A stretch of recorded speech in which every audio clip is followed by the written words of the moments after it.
In this continuation video about how to fill the form of the parentification, we have some important fields left to mention.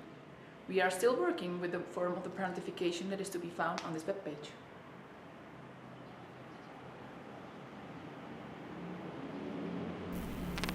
The field general description of the goods serves for a general description. In any case, it is required to enumerate all the items of the ATA kernel name. Please be particularly careful with the fields total number and total value of goods. These data are counted in the general list in the third column for total number of items and in the fifth for total value of the goods. Now you can say, but what about partial importations? Also, in that case I have to put all items and total value? Yes, you have to, because it doesn't matter how much importations are you going to carry out.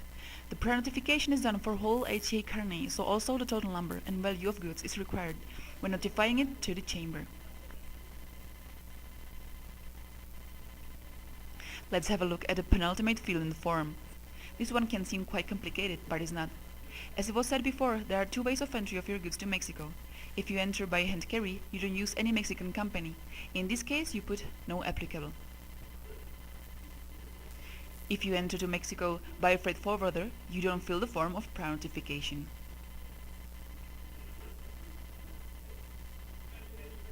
In the last field, you put only email of the holder or representative in case of entering Mexico by hand carry.